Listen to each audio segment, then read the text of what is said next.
2016년 들어서 주일 설교를 시편 설교를 잠깐 보류하고 예배에 대한 말씀을 나누면서 저도 큰 은혜를 받습니다. 예배가 이렇게 중요한 것인 것을 다시 한번 하나님 앞에서 깨닫게 됩니다. 오늘은 교회사랑 기도의 밤이라 교회와 예배에 대한 말씀을 여러분에게 드리려고 합니다. 오늘 읽은 본문의 말씀은 성령께서 마가다락방에 있는 120문도에게 임하고 그리고 초대 교회가 생겼던 그 이야기입니다. 그런데 내용을 가만히 읽어보면 초대 교회는 예배 공동체였던 것을 알 수가 있습니다. 여기에 이런 표현들이 나옵니다. 사도의 가르침을 받아 떡을 떼며, 이 떡을 떼며라고 하는 것은 성찬을 말합니다. 음식을 먹은 것은 그 뒤에 또 따로 언급이 되어 나옵니다. 오로지 기도하기를 힘쓰니라. 날마다 마음을 같이하여 성전에 모이기를 힘쓰고 집에서 떡을 떼며 하나님을 찬미하며. 요 짧은 구절 속에 예배 드리는 표현이 다 합니다. 그러니까 초대교회에 성령이 임하셨을 때 성령님께서 제일 먼저 하신 일은 성도들을 예배하도록 모으신 겁니다. 교회로 모이게 하고는 예배를 하게 한 겁니다. 그건 예배가 그렇게 중요하기 때문이라는 거죠. 존 메가더 목사님은 우리는 예배하기 위하여 구원을 받았다, 이런 표현을 썼습니다. 여러분이 예수 믿고 구원 받으신 것은 예배하기 위해서라는 겁니다. 우리는 예배할 때 하나님을 만나게 됩니다. 바로 그게 이유지요. 예배를 하게 하시는 이유. 우리는 세상 살다 보면 수시로 지치고 이게 마음이 무너질 때를 많이 경험합니다. 세상은 그렇습니다. 그죠? 우리가 교회에서 이렇게 봉사하면서 섬기지만 역시 때때로 지칠 때가 많습니다. 그때마다 하나님은 우리를 다시 일으키시는데 바로 예배를 통해서 일으키십니다. 하나님을 만나게 되고 예배 드리면서 우리는 하나님의 은혜를 받습니다. 그래서 다시 세상에 나가서 말씀대로 살 힘을 얻고 그리고 교회에서 봉사할 수 있는 힘을 공급받게 되는 겁니다. 초대교회는 말입니다. 굉장히 무서운 핍박 속에 있었습니다. 교회는 아주 연약한데도. 그들에게는 내적인 시험도 많았습니다. 우리에게는 이런 성경책도 없었어요. 신학교를 졸업한 무슨 목회자가 있었던 것도 아닙니다. 그런데도 그 초대교회 공동체가 더 부흥될 수 있었던 것은 예배 때문이었습니다. 하나님을 만나는 예배가 드려지니까 그들은 그 어려운 문제들을 다 이겨낼 수 있었던 거예요. 초대교회 공동체가 어떤 예배를 드렸을까? 도대체 어떤 예배를 드렸길래 그 어려움 중에도 그들은 그렇게 견뎌낼 수 있었을까? 오늘 말씀 속에 그대로 나옵니다. 44절 45절에 보면 모든 물건을 서로 통용하고 또 재산과 소유를 팔아 각 사람의 필요를 따라 나눠주며. 이 말씀은 정말 믿어지지 않는 은혜입니다. 아무리 은혜를 받아도 소유 욕심이 없어질까? 자기 소유와 재산을 다 팔아서 어렵고 힘든 교우들에게 다 나눠서 필요에 따라 쓰게 했다. 여러분, 이것은 누가 그렇게 하라고 그래서 그렇게 한 게 아닙니다. 하나님을 만났기 때문에, 예배 때 하나님을 계속 만나기 때문에, 그래서 그들에게는 이 세상에 무슨 소유에 대한 욕심이 다 없어졌다는 거죠. 예배가 그렇게 강력한 것입니다. 사람을 이렇게 바꿀 수 있을까요? 살아계신 하나님을 만나면 그렇게 하지 않을 사람이 없습니다.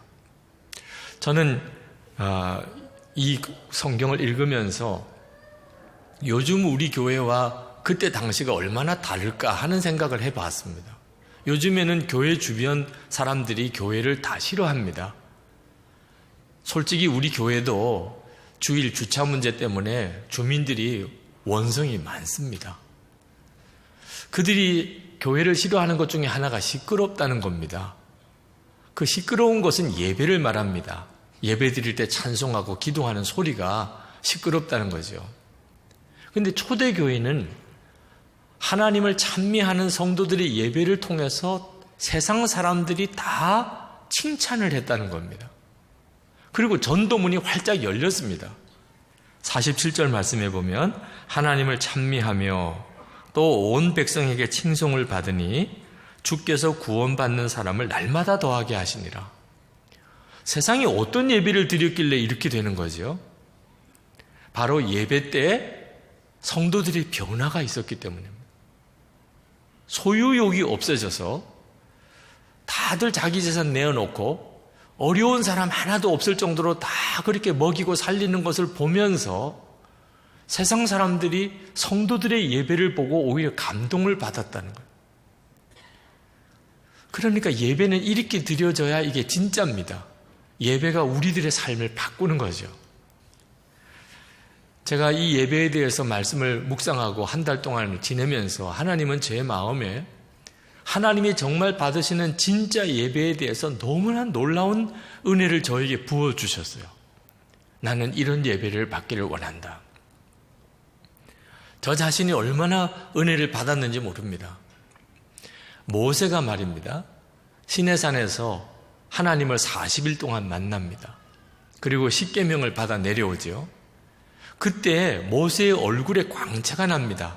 출애굽기 34장 29절 30절에 보면 모세는 몰랐어요. 자기 얼굴에 광채가 나는지. 사람들이 보니까 너무너무 눈부신 광채가 나는 겁니다. 하나님을 만나면 이렇게 변화하는 거예요. 아론과 이스라엘 백성들이 모세 앞에 나오기를 두려워했을 정도입니다.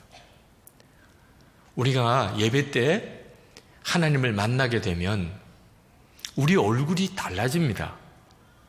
예수 믿지 않는 가족들 또는 직장에서 만나는 동료들이 우리가 주일 예배 드리고 돌아가면 그들이 깜짝 놀라게 되는 일이 예배 때 일어난다는 겁니다. 다윗은 법궤가 예루살렘 성에 들어갈 때 얼마나 좋았는지 덩실덩실 춤을 추다가 아내로부터 핀잔을 들었을 정도입니다. 그렇게 기뻤던 거예요. 이사야 선지자는 거룩한 제사장입니다. 그는 하나님을 만나기 전에도 이미 참 경건한 거룩한 제사장으로 이스라엘을 위해서 간절히 기도하던 자였어요. 그런데 성전에서 기도하다가 하나님을 만납니다. 하나님의 거룩한 보좌를 봅니다. 그리고는 그 경건했던 이사야가 통렬한 회개가 일어납니다. 입술이에요. 함부로 말했던 것을 생각했어요. 그리고는 자기 입술을 부여잡고 화로다 나는 망하게 되었도다. 내가 입술이 부정한 중에 하나님을 만나 뵀습니다. 하나님을 만나는 눈이 뜨이면 우리에게 이런 회개가 일어납니다. 예배를 통해서 우리가 변화되는 이유예요.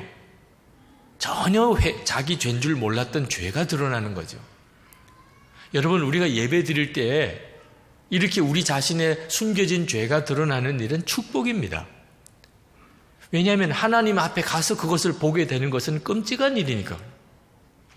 이 세상에서 임금, 장군, 부자, 정말 남부럽지 않게 살던 사람들, 그러나 하나님을 믿지 못하는 사람, 나중에 하나님 앞에 섰을 때 자기 죄가 드러날 때 그들이 얼마나 두려워하는지가 성경에 나옵니다. 요한계시록 6장 15절 16절.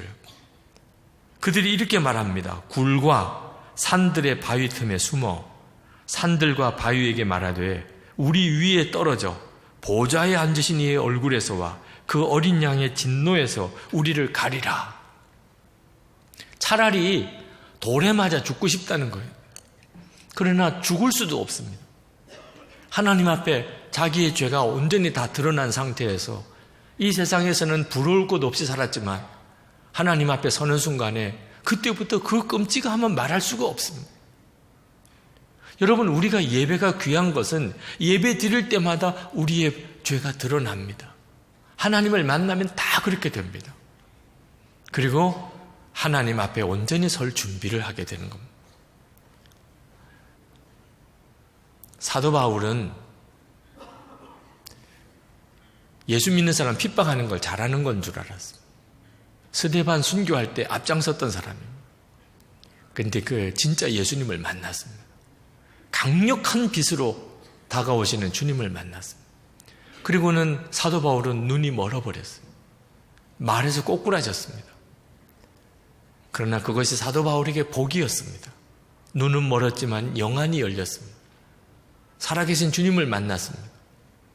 그러니까 핍박자인 사도 바울이 사도가 됐잖아요. 예배는 우리에게 이런 역사를 일으킵니다. 이것이 예배예요. 우리는 이제부터 예배 잘 드린 기준을 명확하게 해야 됩니다. 모세처럼 얼굴에 광채가 일어나는, 다윗처럼 정말 기쁨에 겨워서 춤을 추는 역사가 일어나는, 이사야처럼 내 말 한마디 잘못한 거 깨달아지고 그것 때문에 떼굴떼굴 굴면서 회개하는 역사가 일어나는, 사도 바울처럼 예수님 만나고 핍박자가 사도가 되어지는 완전한 변화가 일어나는, 초대교회처럼 소유 욕심이 없어져 버립니다. 이제 더 이상 세상에 욕심이 없어져 버리는 이런 역사가 일어나면 예배를 드린 겁니다. 하나님을 만난 거죠. 여러분, 이 기준은 이제부터 흔들리면 안 됩니다. 예배는 이런 거다. 내가 지금 예배를 잘 드리고 있나? 그런 역사가 일어나면 예배 잘 드린 거예요. 그러나 그런 역사가 일어나지 않았다 그러면 나는 지금 예배 드린 거 아니라는 거예요. 우리가 예배를 드리면서도 이런 역사를 경험하지 못하는 이유는 하나입니다. 고린도후서 4장 4절에서 이 세상 신이 우리 마음을 혼미하게 해서 예수님의 그 빛으로 오신 주님의 영광을 보지 못하게 만들어 버렸기 때문입니다. 이 세상 신이 믿지 않은 자들의 마음을 혼미하게 하여 그리스도의 영광의 복음의 광채가 비추지 못하게 함이니 그리스도는 하나님의 형상이니라. 부인할 수가 없어요. 예수님은 우리 가운데 계시고 그분은 빛이세요. 사도 바울의 눈을 멀게 하신 분입니다. 그런데 우리는 그 예수님을 마음에 모시고 그리고 이렇게 하나님 앞에 나와 예배 드리는데도 아무런 일이 일어나지 않았다. 뭐가 문제가 있는 겁니다. 여러분, 우리가 정말 두려워해야 될 것은 아무런 역사가 일어나지 않는 예배를 드리면서도 예배 드렸다고 생각하는, 예배에 대한 기준이 완전히 성경과 다르게 엄청나게 낮추어 잡는 것. 예배당에 앉아와서 예배 시간에 앉아 있으면 예배 드린 거지. 여러분, 이렇게 생각하는 것이 가장 두려운 일입니다. 사울 왕이 하나님께서 아말렉을 치라고 말씀하시면서 아말렉에 있는 모든 살아있는 것을 다 진멸하라고 명령하셨어요. 아무것도 살려두지 마라. 근데 사울 왕이 순종하지 않습니다. 하나님의 은혜로 아말렉과 싸워 이기면서도 그 왕 아각은 생포해서 데려옵니다. 수많은 소떼와 양떼들 그냥 끌고 옵니다. 명분은 하나님께 제사 드리려고 해도. 하나님께 많은 소떼와 양떼로 제사 드리면 하나님이 그냥 기뻐하실 줄로 사울 왕은 그렇게만 생각했습니다. 하나님은 사울 왕을 택한 것을 후회하시고 그리고 사울 왕을 버리십니다. 무서운 말씀을 사무엘이 전합니다. 사무엘상 15장 22절 24절에 여호와께서 번제와 다른 제사를 그의 목소리를 청종하는 것을 좋아하신 같이 좋아하시겠나이까. 순종이 제사보다 낫고 듣는 것이 수장의 기름보다 나으니 이는 거역하는 것은 점치는 죄와 같고 완고한 것은 사신우상에게 절하는 죄와 같음이라. 왕이 여호와의 말씀을 버렸으므로 여호와께서도 왕을 버려 왕이 되지 못하게 하셨나이다. 여러분, 명심해야 됩니다. 하나님은 절대로 많은 재물을 가지고 온다고 해서 그걸 기뻐하시는 게 아니라는 거예요. 그런데 더 문제는 하나님이 이렇게 말씀하셨다면 사울 왕이 하나님 앞에 무릎 꿇고 하나님, 제가 불순종했습니다, 이렇게 나와야 할 텐데 사울 왕은 사무엘이 그러고는 떠나가려고 하니까 사무엘을 붙잡았습니다. 옷이 찢어질 정도예요. 왜 그랬습니까? 내 체면 좀 봐달라는 거예요. 아니, 이렇게 떠나면 나 어떻게 합니까? 지금 장로들, 이스라엘 장로들과 이스라엘 백성들이 다 보고 있는데 사무엘 선지자 당신이 이렇게 떠나면 내 꼴이 뭡니까 지금? 제발 좀 나를 좀 높여주세요. 제사 하나님 안 받으시지만 제사 드리는 척이라도 좀 해주세요. 나와 함께. 사무엘상 15장 30절입니다. 사울이 이르되 내가 범죄하였을지라도 이제 청하옵나니 내 백성의 장로들 앞과 이스라엘 앞에서 나를 높이사 나와 함께 돌아가서 내가 당신의 하나님 여호와께 경배하게 하소서 하더라. 형식적인 예배도 예배인 줄로 여기는, 여러분 이건 진짜 무서운 거예요. 지금 우리 한국 교회가 바로 이 사울 왕의 이 영적인 함정에 빠져 있다고 느껴져요. 예배만 겉으로만 거창하게 드리면 하나님은 다 받으시는 것인 줄로, 예배당 크게 짓고 너무너무 화려하게 짓고, 그리고 예배 때 뭐 정말 경건하고 웅장하고 아주 그럴듯한 그런 예배 순서를 가지고 예배하면, 그러면 예배 드린 거다. 참 잘 드렸다. 이야, 이 교회 예배 너무 멋있다. 진짜 하나님이 그렇게 받으셨을까요? 저는 목회 시작할 때 예배에 목숨을 걸어야 된다, 그런 말을 들었습니다. 아, 그렇구나. 목사가 해야 될 일은 하나님께 예배 잘 드리는 거구나. 그런데 어떻게 하는 게 예배에 목숨을 거는 거냐? 저는 영 잘못 이해했어요. 저는 예배 잘 드려야 된다는 말을 예배 순서를 잘 짜야 되는구나, 예배당을 잘 지어야 되는구나, 예배당 시설도 잘 갖춰놓고, 음향 장비는 기가 막히게, 영상 장비 정말 최고의 것으로 해야 되고, 찬양대 정말 잘 세워야 되겠구나, 정말 훌륭한 오케스트라를 둬야 되겠고, 설교, 이야 진짜 설교 중요하지, 예배 잘 드리려면. 저는 그러면 예배 잘 드리는 건 줄 알았어요. 진짜 예배가 뭔지를, 하나님의 마음이 뭔지를 몰랐으니까.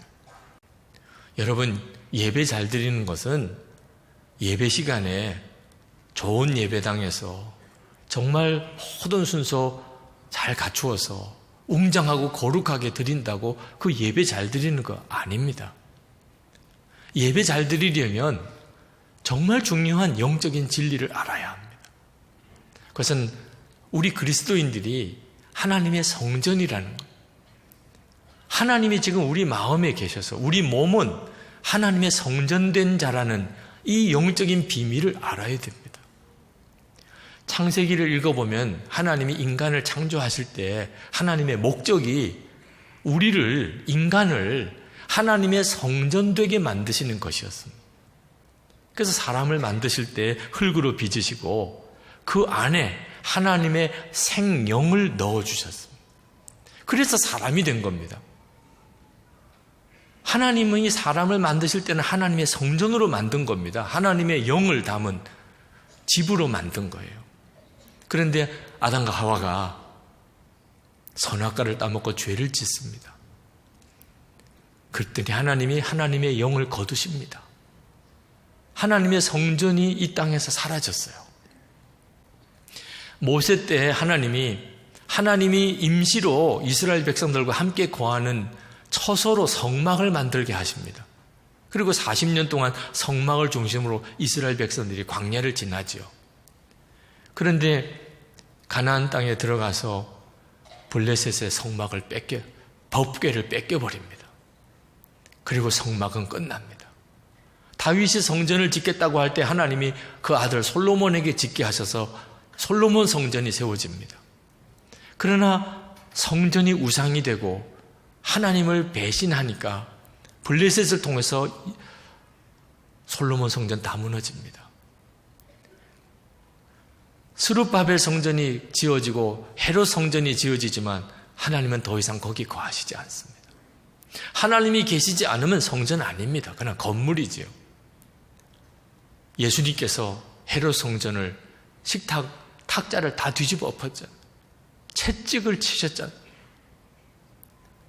예수님이 성전으로 오셨습니다. 참 하나님이시고 참 사람이신 예수님. 그분이 성전으로 오셨어요. 당신이 성전이셨습니다. 근데 예수님이 부활 승천하시고 놀라운 일이 벌어졌습니다.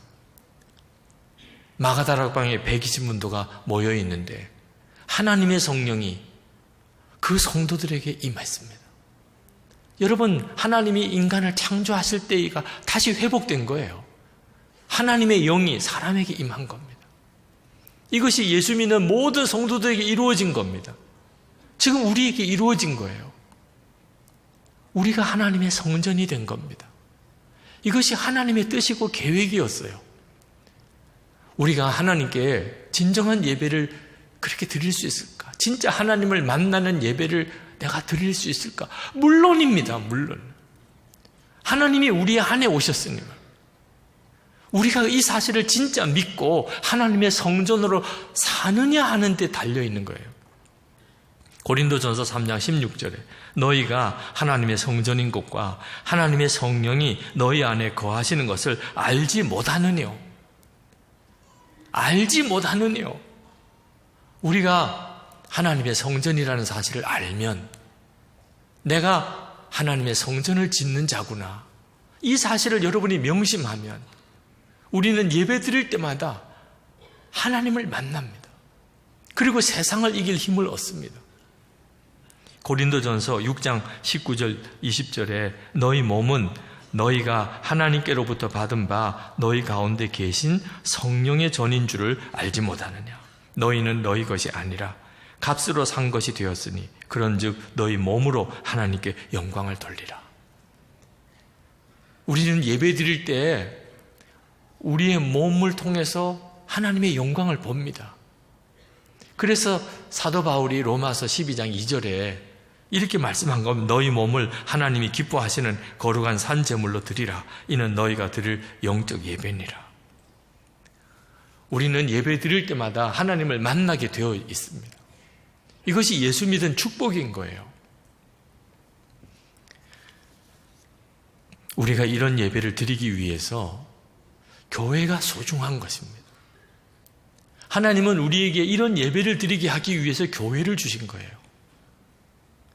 여러분, 하나님께서 우리를 성전 삼으신 것은 개인 한 사람 한 사람을 성전 삼으셨다는 데 있는 게 아닙니다. 우리가 하나님의 성전이 되어서 서로 연합하여 우리 교회 전체가 하나님의 성전이 되는 데까지 가는 것이 하나님의 뜻입니다.